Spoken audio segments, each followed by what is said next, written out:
Hello everyone, and welcome back to the Two Old Guys. I'm John Foster, half of the team. I'm Gordy Caverly, the other half of the team. Hopefully you were able to look at our first TOGcast.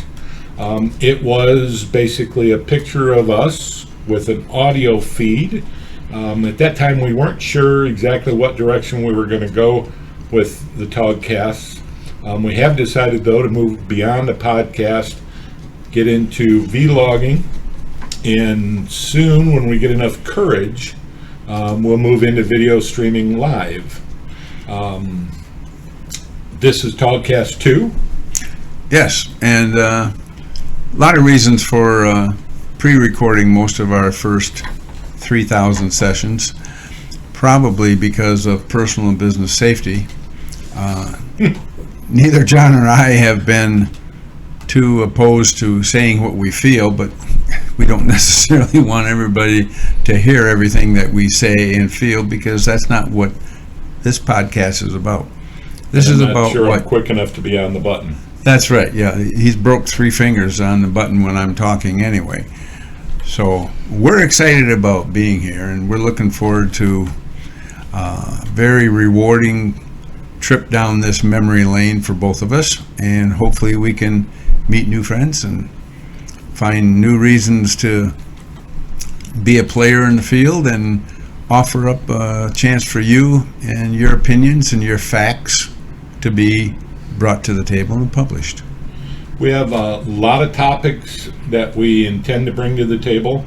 We're also willing to listen to whatever anybody suggests. We'll take a look at all suggestions and determine whether or not there's something that's in our wheelhouse, and not too inflammatory. We're trying not to go there. If you have some suggestions, please put them below, and Gordy and I'll review them and go from there. Yeah, we'd like to say that most topics are not off limits, but obviously there will be topics off limits. But if we can keep this open, honest, factual, and interesting, I think it can be entertaining and educational. Sometimes funny even. Just the fact I'm still on Earth is funny. I hear you. I'm not old, but I've been on Earth 73 years, so that's an achievement by itself. 73 is like the new 43, right? This is true. Yeah. My body, the only difference is my mind is writing checks my body can't cash anymore. Exactly. I understand. And right in the middle of that movement, your mind says, what in the hell are you doing? Right, exactly. This is going to leave a mark. So today, we're going to talk about a subject that could be inflammatory, but we're going to take a little different tack on it.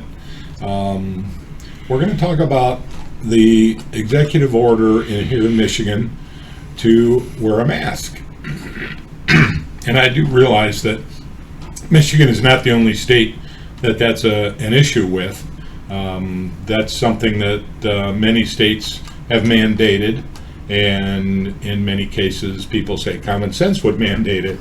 And we're not going to debate the merits of wearing a mask or not wearing a mask at this point. What we really want to talk about here is how the executive order came down and what that does for small businesses. A little bit different tactic and not necessarily inflammatory, but we want to point out a few things that we think are relevant to the executive order. In reading through the executive order, and I do happen to have a copy here, I find it rather interesting that they want to mandate, for science or safety reasons, that you have to have a mask to enter into the businesses. But they also have in writing here, there are several exceptions to the face covering requirement noted in Section 2 of the executive order, including those who are younger than 5 years of age. But the second bullet item is cannot medically tolerate a face covering. Now, I don't know about you, but when I wear my face mask, I find it a lot more difficult to breathe. If I had to run or work out, I would not be able to continue wearing that face mask. And the unique thing about this statement is there is no documentation or proof required of the customer. So if a customer walks in and says, I can't medically tolerate this face mask, the business owner can't challenge that customer, even though the executive order says the onus for managing this practice and this executive order is on the business owner. I think that's important, because you make a statement that if it's medically, if it's debilitating to you to wear a mask, you don't have to, but there's no guidelines for what that really is. You and I both know people that would have a difficult time wearing a mask because of their health. Some people use oxygen. Some people just, have emphysema or something like that. That makes it medically difficult to do. That's true. So in the order, there's no real stipulation as to what that is. But I think if we could back up for just a second, for those that aren't aware, Gordy just kind of covered the 2 points. You're mandated to wear a mask if you go in a business or restaurant, commercial, bank, whatever. But policing it is a responsibility of the business owner.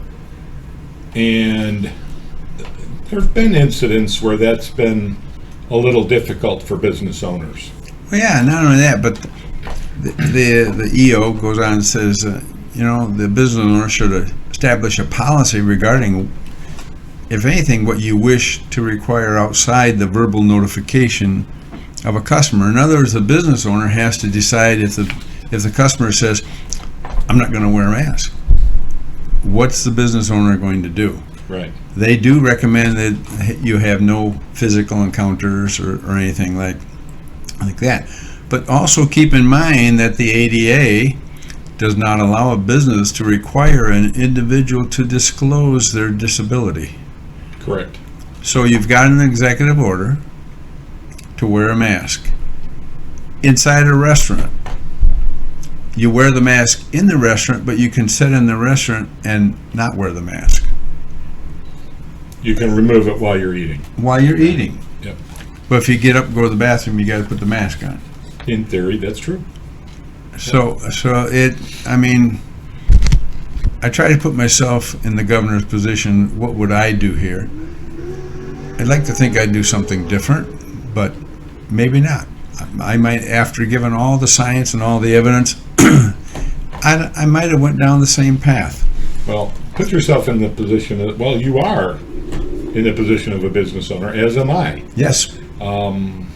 And we know other folks, obviously, that are both in the retail business and industrial and commercial. They're in a really hard spot right now because there are incidents where somebody comes in and refuses to wear a mask. It's up to them to refuse service to those people. I don't know, first of all, if it's a customer that comes in on a pretty regular basis, obviously you're going to lose a customer. Certainly. The other thing is, if the person becomes confrontational, then you got a whole different set of circumstances. I'm not exactly sure what you do with that. There's been, and another side to this that I really don't like is that people have been encouraged, if you go to a business and you find there's people in there without a mask, that you should notify somebody. And that business owner now becomes liable for a fine and possibly losing their license. Those kind of issues, those are really difficult for a small business owner to deal with. Or, we've got a friend that owns a retail shop, and he'd be very difficult for him on his own to deal with that kind of a circumstance. To me, that's akin to the order of before you can renew your license for anything, you need to go through bias training. I don't understand that. Well, that's a whole nother subject. It's too. a different topic, and it's Yeah. not a topic of this. But the face mask theory does raise a lot of issues. It seems like you have an order that you got to follow, but the one that wearing the mask, I'm medically challenged. I don't need to follow that order. Right. But the onus is on the business owner to make a decision whether or not they want to serve that customer at all.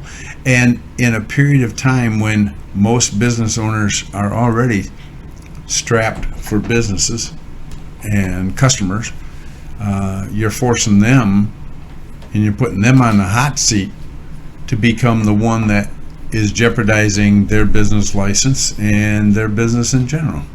And that's not really a fair position when the livelihood of every part of this state relies on effective and profitable business to continue operating. Right.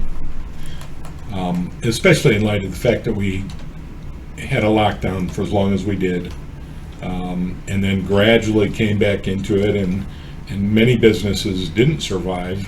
Those that did survive, as you pointed out, are struggling for revenue, they're struggling for customers, and now you're putting the onus on them to police those customers and make sure they're wearing a mask, and refuse to serve them if they do. And I don't even know how you do that if you get somebody in your door, and obviously you're going to offer them a mask, and hopefully they don't challenge that. But if they do, we've already determined that if you call the police, they're not going to enforce that. No. That's been the case I don't want to To the best speak of our for knowledge, them, but it's to the been best the of our case. knowledge, police authorities that have been asked that question have pretty much said, we're not going to respond to that. Now, it'd be different if somebody got confrontational.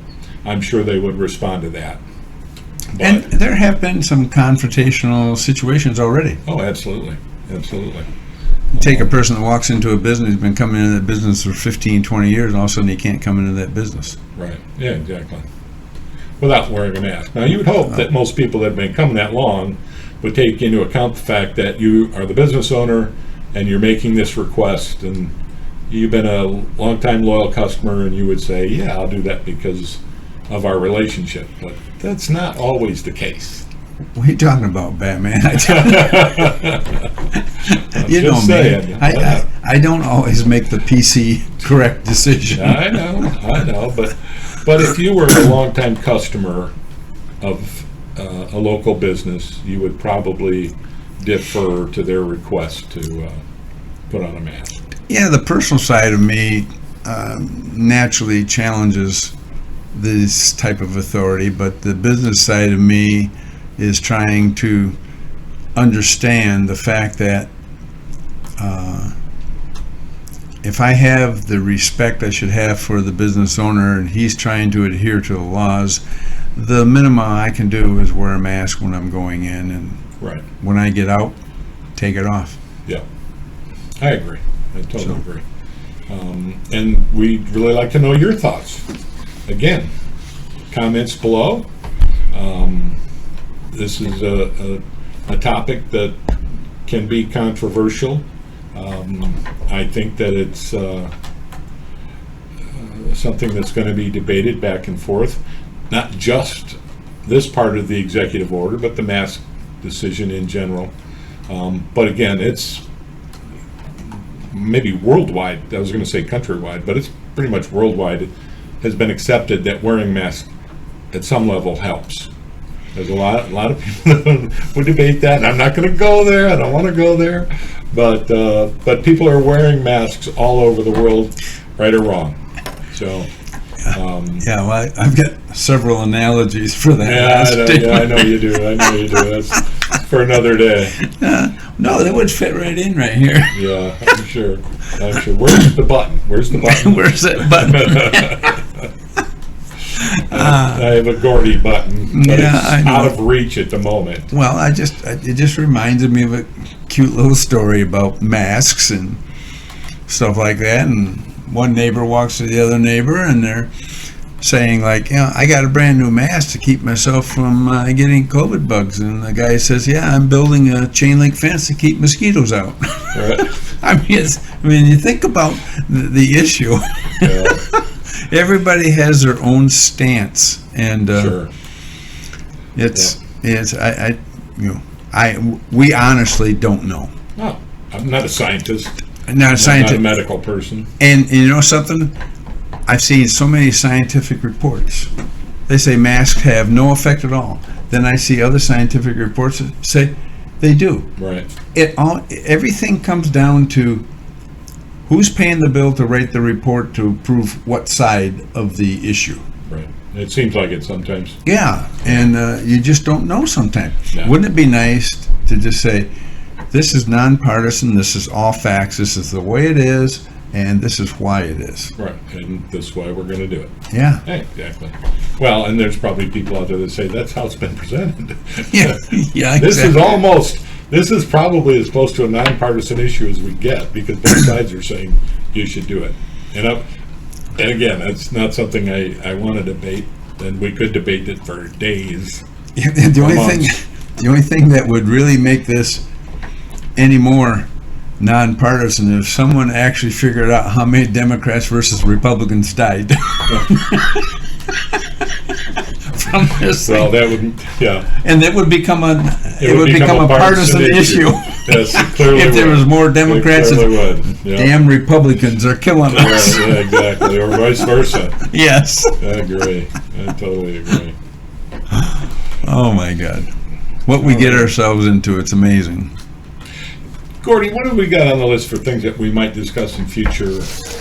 Well, I tell you what now. Here's a list of topics that we've written down, and we want you to participate, but we've written down and said, what do you think is going to happen if COVID-19 keeps going, and it looks like it's going to have a major impact on sports? Sure. And sports with no spectators. Which is the case today, even. I don't know how the teams totally fund paying the millions of dollars to people to catch, pass, run, and throw a ball. I'm not going to answer that until the TOGcast comes up that we do that. Yeah, I know. Otherwise, why? I'm just wondering, does that impact their revenue generating ability or the pay treatment towards the players or anything else based on tickets and gates and receipts and beverage sales and the $12 hot dog and beer? I'm sure it does. I'm sure all those things come into play. Yeah. So that's going to be one topic. Moore's Law is a topic. Yeah. And some of you might not know who Moore's Law, so we can talk about Ralph's Law or John's Law or Gordy's Law or Pete's Law. But Right. Bert's Law used to be a TV show. yeah, right. So, but we'll get around to Moore's Law. And then we can talk about wireless versus wired. I mean, you know something, there's so much information out there about the fact that 5G is going to start killing people. And 5G wireless. And it's interesting that you can find topics out there that actually say that it's going to fry your brains and affect your body and fry the cells in there and stuff like that. Sure. And I find it kind of hard to believe, and I'm in the technology field, but I find it kind of hard to believe that AT&T and Verizon would want to be promoting something that would kill their customer base and eliminate them from paying their bills. Well, you talk about things that impact your revenue. That would be one, wouldn't it? That would certainly be one. We had 12 million customers. Oh, now we only got 6. Right. We got to raise the price. Yeah, exactly. Got double the price because what we did to them. Probably not the case. Then we're going to talk about things like medical. and not specifically disease or anything. But we're going to talk about new technologies in medical, things that we read about, things that we see happening, things that make your life maybe a little bit easier and your lifetime a little bit longer. Maybe things that make it go, wow. Yeah. They do that? Yeah. Right? They did that with a little blue pill not too many years ago. Right. All right, where's my button? Yeah, where's my button? Okay. Then we're going to talk about history, because John and I both find that there are so many things about the history in our world, and we've seen a lot of the history of this country get torn down recently in statues, and that's all part of our history. Whether it's good, bad, ugly, or indifferent, it's part of the history. And you know, the old adage is, if you don't remember history and read about history, you are doomed to repeat history. Oh, sure. Yeah. But, So, you know, Michigan and the Great Lakes, we could probably do, and some people probably have, done shows, entire series on just the history of Michigan and the Great Lakes. You know, the ships, the lumber industry, the sports. I mean, it goes on and on and on. Yeah, we could. Historically, we live in a great state and in a great country. Absolutely. So history is going to be, we'll be bringing to you little topic items of, did you know this about Michigan? Did you know this about the world? Did you know this about the United States? Or do you not want to know about it? Stuff like that. Oddly enough, as we're doing some of this research, I'm finding out I didn't know that. Yeah, I didn't know that either. I have a real good friend I buy books for and stuff like that, because he's a voracious reader, and he's lived in Michigan his whole life, and I'm still finding books on the history of Michigan that he finds amazing, and he's lived here his whole life, and it's pretty interesting what Michigan did during the Civil War. Right. What part did they play? Right. In the Civil War, you know? And why Michigan had to give Indiana and Toledo, or in Ohio, a big chunk of the state so that we could have the UP. Yeah, exactly right. Exactly right. Yeah. So then we're thinking about talking about, maybe getting into colleges, their funding, their charters, how they do what they do, and some of the local colleges like probably Michigan State, some of the other ones. What? And wait, you meant to say Michigan. Michigan, yeah. Okay. I just want to make sure. That's not. I want to clarify that. That's not the green and white one, though. No, it isn't. It's the maize and blue. Yeah, maize and blue. Okay, all right. Well, I can really get Michigan State. We'll get in there somewhere. I just invited his wife in. That will take care of that issue. Yeah, certainly will.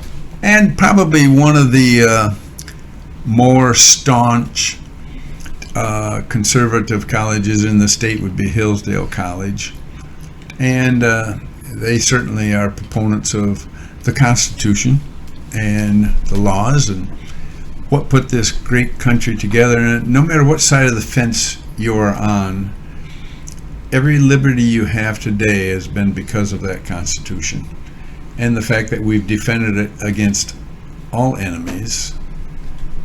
All foreign enemies. I'm not necessarily sure about the domestic ones yet.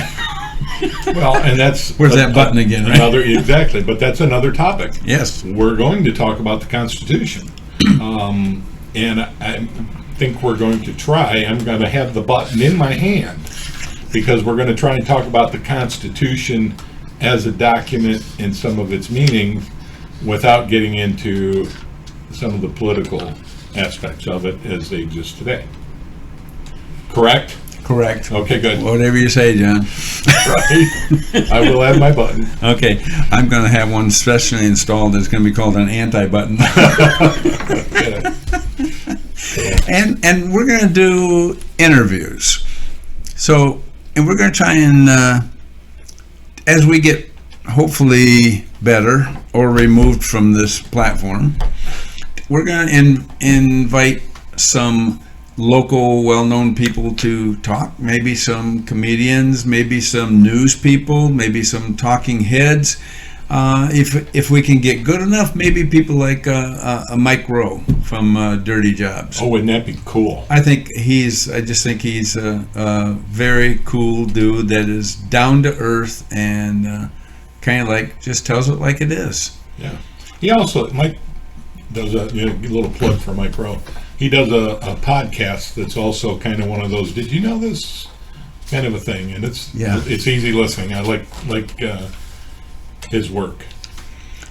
So our podcast is open. Some of the topics we're going to talk about is, we'll probably discuss the NRA, Second Amendment, guns, home protection. We really have an unlimited venue of options. Sure. And we're inviting you to make suggestions. And when you make a suggestion, give us your opinion. Right. Now, something that we do try and want to strive to do, we want to be fact-based. I mean, I can tell you right now, if I reached inside my heart and pulled it out and set it on this table, and I've said this in TOGcast 1, and it's a fault of mine, but I'm bearing it for everybody to see. I've never met a conspiracy theory that I didn't fall in love with. It's true. I'm telling you, it's true. Yeah, and many times I pulled that trigger about, oh my God, everybody's got to see this. Yeah, right. I'll send it out to everybody, and I get 4,000 responses back, and what in the hell are you doing? So then I start researching a little bit. I've even tried to correct my nature. I bought a book and read it, and it's called How to Tell the Difference Between Conspiracies and Conspiracy Theories. I read that book twice. I think I got to read it the third time because I still haven't done that book. I know. And this was written by a professor out in UCLA, I think Berkeley. But I do a lot of reading, audiobooks, and I try my best to listen to more music now than I do news talk shows, just because my heart's much older now, and I can't necessarily get riled up so much. Yep. If I did, I'd end up grabbing my gun and shooting my foot off. Oh, that would be not good. I'd be missing a couple toes. Yeah. So we're excited about where we're going with this, and we want you to join us on this ride. Absolutely. So look for TOGcast 3, and again, that's likely to be a recorded one. We're not quite ready to go live streaming yet, but we'd love to hear your comments, and again, put them below, and hopefully we'll see you on the next Two Old Guys. Yep, and we've already got our YouTube channel about ready to go up, and you'll be able to look at the different podcasts, and we are in the process of developing our website so that you can comment, and any articles that we get that are worth viewing, we'll put them up there, and as we grow and get videos and things like that, we hope this can be some place that you can bring information to, maybe get educated on certain areas, maybe add to the education stream, and really make a change in this world. There's been so much negative out there. We would like to make a positive change. Absolutely. For our kids, for ourselves, for our families, for our friends, and for hopefully all of our listeners. Have a little fun doing it. So this is Gordy Cavely from TOGcast, and we thank you for joining us today, and we wish you well. Thank you.